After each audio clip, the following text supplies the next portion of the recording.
কি অবস্থা সবার, র্যান্ডম অ্যানিমেশনের ড্যান্ডেডেনের আরো একটা নতুন ভিডিওতে সকলকে জানাচ্ছি স্বাগতম। আজকে আমরা ড্যান্ডেডেনের 10 নম্বর এপিসোড সম্পর্কে জানবো। তো আমি আর বেশি কথা না বললে সরাসরি ভিডিও শুরু করি। গত পর্বের শেষে আমরা দেখেছিলাম মোমো আর ওকারুন মিলে সেই এলিয়েনদেরকে হারিয়ে দেয়। এলিয়েনদেরকে হারানোর পর তারা আবারও তাদের স্কুলে ফিরে আসে। তবে তারা যখন স্কুলে ফিরে আসে তখন তাদের কারুর শরীরেই কোনো কাপড় ছিল না, আর সম্পূর্ণ স্কুল তাদের এই অবস্থায় দেখে ফেলে। এই এপিসোডের শুরুতেই আমরা দেখতে পাই তারা তাদের ট্রেনিং করার কাপড় পরে ফেলেছে। এখন তারা তাদের স্কুলের নার্সের সামনে দাঁড়িয়েছিল। তাদের স্কুলের নার্স বা এই টিচার তাদেরকে জিজ্ঞাসা করে, তোমাদের কারোর শরীরে কেন কোনো কাপড় ছিল না? তোমাদের কি কেউ বুলি করছিল? আমার মনে হচ্ছিল কেউ তোমাদের তিনজনকে বুলি করছিল, সেই হয়তো তোমাদেরকে জোর করে তোমাদের কাপড় খুলতে বলেছিল, তাই না? ওকারুনরা তখন বলে, না, আমাদেরকে কেউই বুলি করেনি। সেই টিচার বা নার্স তখন বলে, ভয় পাওয়ার কোনো দরকার নেই, আমি নিজেও কখনোই বুলি পছন্দ করি না। তোমাদেরকে কেউ যদি বুলি করে থাকে তাহলে তার নাম আমাকে বলে দাও, আমি তাদের অবস্থা টাইট করে দিব। তখনই এখানে একজন স্টাফ চলে আসে। সে এই নার্সকে বলে, আপনাকে টিচার্স রুম থেকে ডাকছে, দ্রুত সেখানে যান। এটা শুনে সেই নার্স সেই স্টাফের টাকলা মাথায় হাত দিয়ে বলে, তোকে আমি কতবার বলেছি দরজায় নক না করে দরজা খুলবি না। এরপরে সেই নার্স সেই স্টাফকে মারতে শুরু করে আর এখান থেকে চলে যায়। এখন হঠাৎ করেই মোমো চিৎকার করতে শুরু করে, কারণ তাকে পুরো স্কুলই ওইরকম বাজে অবস্থায় দেখে ফেলেছে। আয়রাও তখন চিৎকার করতে থাকে, কারণ সে ভাবছিল এখন তার পপুলারিটি আর তার ইনোসেন্সের কি হবে। মোমো এবারে সেই এলিয়েনদের উপরে অনেক বেশি রাগ দেখাতে থাকে। সে বলে, এই এলিয়েনরা আমাদের পেছনে কেন পড়ে আছে? ও কারণ তখন বলে, এইবারে এই এলিয়েনটা আমার পেছনে ছিল। এই এলিয়েনরা এবার টার্বো গ্র্যানির পাওয়ার চাইছে। মোমো এবার আয়রাকে জিজ্ঞাসা করে, তুমি কিভাবে অ্যাক্রোবেটিক সিল্কির পাওয়ার ব্যবহার করছিলে? আয়রা তখন বলে, হঠাৎ করেই এই পাওয়ারটা আমার মধ্যে চলে এসেছে। আসলে আমাকে তো সৃষ্টিকর্তা সিলেক্ট করেছে, তাই এরকম পাওয়ার আসাটা খুবই স্বাভাবিক ব্যাপার, তাই না? মোমো তখন বুঝতে পারে অ্যাক্রোবেটিক সিল্কি যেহেতু তার অরা আয়রাকে দিয়ে দিয়েছিল, এ কারণে আয়রা হয়তো অ্যাক্রোবেটিক সিল্কির পাওয়ার পেয়ে গেছে। ও কারণ তখন বলে ওঠে, তাহলে এই এলিয়েনরা তো এবার আয়রার পিছনেও পড়বে, তারা তো আয়রার পাওয়ারও নিয়ে নেওয়ার চেষ্টা করবে। এই কথা শুনে আয়রা অনেক লজ্জা পায়, কারণ সে ভাবতে থাকে ও কারণ আমার জন্য কত বেশি চিন্তা করে। ও কারণ তখন বলে, আমরা এই এলিয়েনদের কাছ থেকে বাঁচতে পেরেছিলাম কারণ আমাদের কাছে ভূত অর্থাৎ ইয়োকাইদের পাওয়ার ছিল। তবে যতক্ষণ পর্যন্ত আমাদের কাছে এই ইয়োকাইয়ের পাওয়ার থাকবে ততক্ষণ পর্যন্ত এই এলিয়েনরা আমাদের উপরে আক্রমণ করতেই থাকবে। তখনই মোমো বলে, যদি এই এলিয়েনদের এই সকল ভূতেদের পাওয়ার দরকার হয় তাহলে তারা সরাসরি কেন এই ভূতদের উপরে আক্রমণ করছে না? মোমোর এই কথা শোনার সাথে সাথেই ও কারণ সবকিছুই বুঝে যায়। এলিয়েনদের কাছে এত অ্যাডভান্স টেকনোলজি আছে, কিন্তু তারপরেও তারা আজ পর্যন্ত কেন পৃথিবী দখল করেনি, এই জিনিসটা নিয়ে ও কারণ সবসময়ই ভাবতো। তবে আজকে ও কারণ সবকিছুই বুঝতে পেরেছে। আসলে জাপানে নানা ধরনের লোকাল বা কালচারাল ভূত আছে, আর এটা শুধু জাপানেই না, সারা পৃথিবীর প্রত্যেকটা জায়গায় বা প্রত্যেকটা দেশে তাদের আলাদা আলাদা কালচারাল ভূত আছে বা ভূতেদের গল্প আছে। আর এই ভূতেরাই মূলত এই সকল এলিয়েনদের কাছ থেকে এই পৃথিবীকে রক্ষা করছে। এত বেশি অ্যাডভান্স টেকনোলজি থাকার পরেও এই সকল এলিয়েনরা ভূতদের হারাতে পারছে না। এই কারণেই এলিয়েনরা ওকারুনের মতো মানুষদেরকে টার্গেট করছে, যাদের কাছ থেকে তারা ভূতদের পাওয়ার সম্পর্কে জানতে পারবে এবং সেগুলো নিয়ে রিসার্চ করতে পারবে। এগুলো নিয়ে রিসার্চ করার পরেই তারা এমন কোনো টেকনোলজি হয়তো বা বানাতে পারবে যেটা দিয়ে তারা এই সকল ভূতদেরকেও হারাতে পারবে। মানে লজিকের উপরে লজিক, বুঝতে পারছো তো না? ভূতদের চেয়ে এলিয়েনরা বেশি শক্তিশালী কখনোই না, ভূতেরা হলেও সবচেয়ে বেশি শক্তিশালী। সো আমরা এমনি নিরাপদ আছি ভাই, ভূতদের আর ভয় পাওয়ার দরকার নাই। সো এখানে ওকারুনের আরো মনে হয় তার দ্বিতীয় গোল্ডেন বলটাও হয়তো এলিয়েনদের কাছেই আছে। ওকারুনের এই সকল কথা মোমো আর আয়রার মাথার উপর দিয়ে যায়। তারা এখনো ভাবছিল তারা স্কুলের সবাইকে কি বলবে, কারণ তারা যাই বলুক না কেন তাদের কথা কেউই বিশ্বাস করবে না। আয়রা তখন চিন্তা করে সে এই সবকিছুর দোষ মোমোর উপরে দিবে। সে সবাইকে বলবে মোমোই তাদেরকে কাপড় খুলতে বাধ্য করেছিল। সে ওকারুনকেও বলে যেন ওকারুন নিজেও সব দোষ মোমোর উপরে দিয়ে দেয়। মোমোর এটাতে কোনো সমস্যাই ছিল না, সে সব দোষ নিজের ঘাড়ে নিতে রাজি ছিল।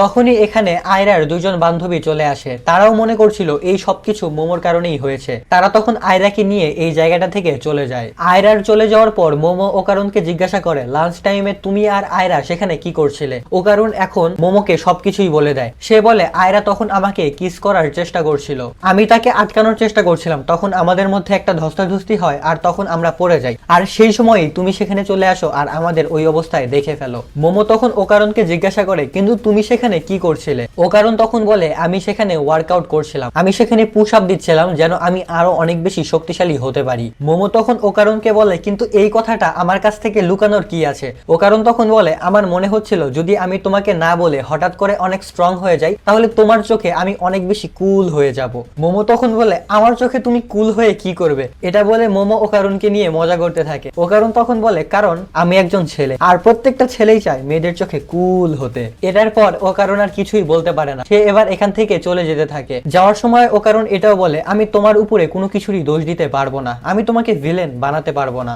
মোমো তখন পেছন থেকে ওকারুনকে ডাকে। মোমো এখানে ওকারুনকে কোনো একটা কিছু বলার চেষ্টা করছিল, তবে তখনই দরজা খুলে সেখানে মোমোর দুইজন বান্ধবী চলে আসে। তারা এখানে এসে মোমোকে জিজ্ঞাসা করে তখন তোমাদের শরীরে কাপড় কেন ছিল না, আর তাছাড়াও তোমরা হঠাৎ করেই ক্লাস থেকে উধাও হয়ে গিয়েছিলে। মোমো তখন বলে এটা অনেক বড় একটা কথা, আমি যদি এখন তোমাদেরকে বলিও তারপরেও তোমরা বুঝতে পারবে না। তখন মোমোর একজন বান্ধবী বলে ওঠে আমি সবকিছুই বুঝতে পেরেছি, ক্লাস ডি এর একটা মেয়ে আয়রার শরীরেও সেখানে কোনো কাপড় ছিল না। ও কারণ মোমো আর আয়রা এই তিনজনের মধ্যে একটা লাভ ট্রায়াঙ্গেল চলছে, তার মানে মোমো আর আয়রা দুজনেই ও কারণকে পছন্দ করে, আর ও কারণের মন জেতার জন্য দুজনেই সেখানে ফাইট করছিল। এই কারণেই মোমো ল্যাব ক্লাসে সেই চিংড়ি মাছকে মনোযোগ দিয়ে দেখছিল যেন সেও অনেক জোরে পাঞ্চ মারতে পারে। মানে ভাই লাইক সিরিয়াসলি কি হইতেছে ভাই এগুলা, মানে তাদের এই সমস্ত কাহিনী দেখলে হ্যাঁ ডেথ নোটের রিউ প্লাস লাইট দুইজনই ভাই লজ্জা হয়ে যাবে। যাই হোক, এখন ক্লাসরুমে আমরা আয়রাকে দেখতে পাই। এখানে সবাই তাকে ঘিরে রেখেছিল, সবাই এখানে আয়রাকে অনেক বেশি সিম্প্যাথি দিচ্ছিল, তাদের সকলেরই আয়রার জন্য এখানে অনেক বেশি খারাপ লাগছিল।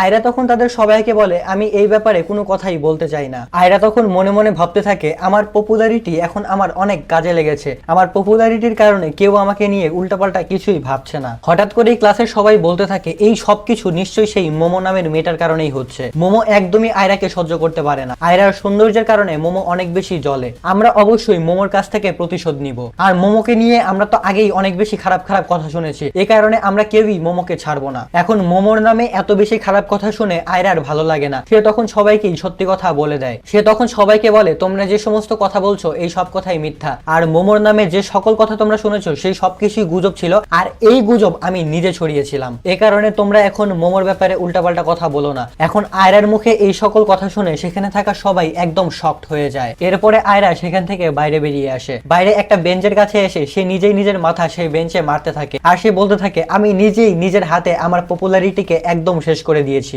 তখনই সেখানে মোমো চলে আসে। মোমো আয়রাকে এখানে একা একা বসে থাকতে দেখে বুঝতে পারে আয়রা মোমোর ব্যাপারে কোনো খারাপ কথাই বলেনি। তখনই সেখানে সেই মেন্টিস বা ক্র্যাব টাইপের এলিয়েনটা চলে আসে, তার শরীর থেকে অনেক সাদা রঙের লিকুইড বের হচ্ছিল। সে তখন তাদেরকে বলে আমি এভাবেই আমার বাসায় ফিরে যেতে পারবো না, আমার পরিবারের ভরণ পোষণের জন্য আমার অনেক টাকা কামাতে হবে। এখন এই ক্র্যাব এলিয়েনটাকে দেখার সাথে সাথেই আয়রা তার অ্যাক্রোবেটিক সিল্কির ফর্মে চলে যায়, আর মোমো তখন ফাইট করার জন্য প্রস্তুত হয়ে যায়। এখন এই ক্র্যাব টাইপের এলিয়েন তাদের উপরে আক্রমণ করার আগেই সে সেখানে অজ্ঞান হয়ে পড়ে যায়, আর অজ্ঞান হয়ে যাওয়ার আগে সে চিকিচিতার নাম নেয়। আসলে চিকিচিতা হলো এই এলিয়েনটার ছেলের নাম, সে তার ছেলের কাছে এখানে ক্ষমা চায়। হঠাৎ করেই এখন এলিয়েনটার চোখ খুলে যায়, তার সারা শরীরে পট্টি বাঁধা হয়েছিল। এখন মোমোরা মিলে এই এলিয়েনটাকে মূলত মোমোর বাসায় নিয়ে এসেছিল। মোমো তখন তার দাদিকে বলে এই দেখো এটা হলো একটা এলিয়েন, এখন তো তোমার বিশ্বাস হচ্ছে যে পৃথিবীতে আসলে এলিয়েন আছে তাই না? মোমোর দাদি তখন বলে না, আমার তো এটাকে দেখে মনে হচ্ছে এটা সমুদ্রের কোনো একটা মনস্টার, এটা এলিয়েন হতেই পারে না। ও কারণ তখন তাকে বলে কয়েকটা থিওরি অনুযায়ী সমুদ্রের মনস্টাররাই মূলত এক ধরনের এলিয়েন। এখন এই ক্র্যাবটা উঠে দাঁড়াতে থাকে, এটা দেখে মোমো তাকে বলে এখন ফাইট করার চিন্তা ভুলেও করো না, এখন আমাদের দাদি আমাদের সাথে আছে।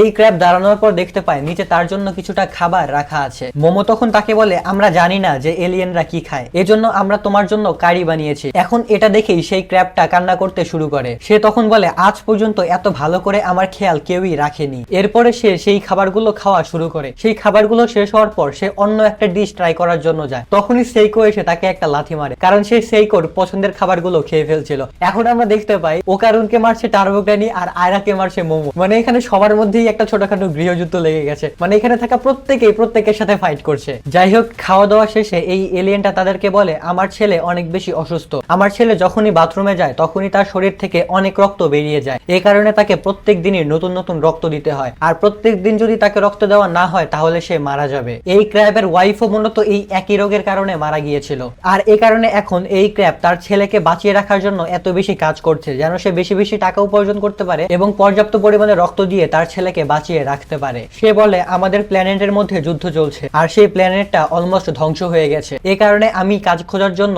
আমার গ্রহ থেকে বাইরে বেরিয়ে এসেছিলাম। আমাদের শরীর যেহেতু অনেক বেশি শক্ত, এ কারণে আমরা খুবই সহজে বডিগার্ডের কাজগুলো পেয়ে যাই। তবে এই ক্র্যাবটা অনেক বেশি দুর্বল, এ কারণে সে খুব বেশি একটা কাজ ম্যানেজ করতে পারে না। মানে চিন্তা করছো, এই পরিমাণ পাওয়ারফুল একটা ক্র্যাবও নাকি দুর্বল ওই প্ল্যানেট অনুযায়ী, তাহলে ওই প্ল্যানেটে থাকা বাকি ক্র্যাবগুলো কত বেশি পাওয়ারফুল। যাই হোক, এই সবকিছু বলে এই ক্র্যাব এখানে কান্না করতে শুরু করে। ও কারণ তখন তাকে বলে আমরা তোমাকে কিভাবে সাহায্য করতে পারি, আর শোনো যদি তোমার ছেলেকে বাঁচানোর জন্য আমার কলার তোমার প্রয়োজন হয় তাহলে আমি তোমাকে আমার কলা দিয়ে দিব। আমার কলা বিক্রি করে তুমি হয়তো অনেক বেশি টাকা পাবে, আর এই টাকা দিয়ে তুমি হয়তো তোমার ছেলেকে বাঁচাতে পারবে। মানে এই সিরিজটাই তো ওকারুনের কলাকে রক্ষা করার জন্য, আর ওকারুন নিজে এখানে নিজের কলাকে বিলিয়ে দিতে চাইছে। বাহ ভাই বাহ। এটা শুনে মোমো বলে হুটহাট করে একটা কিছু বলে দিও না, তার ছেলেকে বাঁচানোর জন্য অনেক বেশি টাকা প্রয়োজন, আর একসাথে অনেক বেশি টাকা দিয়ে দেওয়া কোনো সমাধান না, কারণ প্রতিনিয়তই তার ছেলেকে এভাবে রক্ত দিতে হবে। আর তুমি যদি একবারে অনেক বেশি টাকা তাকে ম্যানেজ করেও দাও তাহলেও একটা সময় সব টাকা শেষ হয়ে যাবে। ওকারুন তখন বলে কিন্তু তারপরেও আমাদের তাকে সাহায্য তো করতে হবে। এরপর তাদের মধ্যে সেখানে ঝগড়া লেগে যায়। হঠাৎ করেই এই ক্র্যাব বলে ওঠে, মোমো ঠিকই বলছে,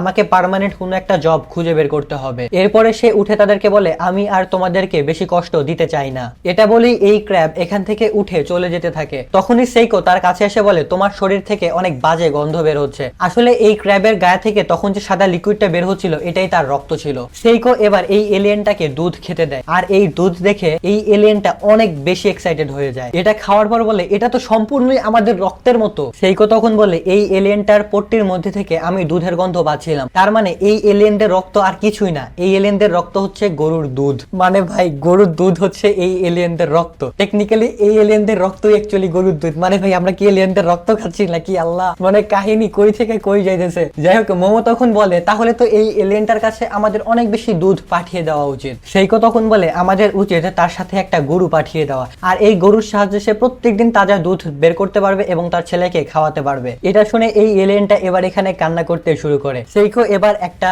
ফার্ম থেকে একটা গরু কিনে এই এলিয়েনটাকে দিয়ে দেয়। চলে যাওয়ার সময় এই এলিয়েনটা তাদেরকে বলে, আমি তোমাদের উপকার কখনোই ভুলবো না, আর তোমাদের যদি কোনো সময় আমার প্রয়োজন হয় তাহলে আমি সাথে সাথেই এখানে চলে আসবো তোমাদেরকে সাহায্য করার জন্য। এসব বলে এই এলিয়েনটা এই জায়গা থেকে চলে যায়। এবারে মোমো সেইকোকে বলে, এখন তো তুমি এলিয়েনদের বিশ্বাস করো তাই না? সেইকো তখন বলে, এটা আবার এলিয়েন কোথায় ছিল, এরা তো জাস্ট একটা সমুদ্রের মনস্টার ছিল। এরপরে মোমো, আয়রা আর ওকারুন সেইকোর সামনে মাথা নত করে বলে, আমাদেরকে নতুন ইউনিফর্ম কিনে দাও, কারণ ফাইটের সময় আমাদের ইউনিফর্ম আবারও ফেটে গেছে। এখন এরা যেহেতু ছোট তাই এদের কাছে তো টাকা থাকবে না, এই কারণে তাদের ইউনিফর্মের জন্য অবশ্যই বড়দের সাহায্য নিতে হবে। সেইকো তখন বলে, আমি আয়রা আর ওকারুনকে ইউনিফর্ম কিনে দিব, কিন্তু মোমো তুমি যদি আমার কাছ থেকে ইউনিফর্ম চাও তাহলে তোমাকে হিরোশি আয়াবির অ্যাক্টিং করে দেখাতে হবে। সে জাপানের অনেক বড় একজন অ্যাক্টর। এখন মোমোর তো কিছু করার নেই, তাই তাকে এই অ্যাক্টিং করতেই হয়। আর এটা দেখে আয়রা তার উপরে অনেক বেশি হাসতে থাকে। তখনই তাদের ঘরে কেউ একজন কলিং বেল দেয়। মোমো ওভাবেই দরজাটা খুলতে যায়। দরজায় সেখানে জিজি নামের একটা ছেলে দাঁড়িয়েছিল, আর এই ছেলেটাকে দেখে মোমো একদম শকড হয়ে যায়। মোমো তখন তাকে বলে, তুমি এখানে কি করছো? ও কারণও তখন সেইকোকে জিজ্ঞাসা করে এই ছেলেটাকে। সেইকো তখন বলে, এটা হচ্ছে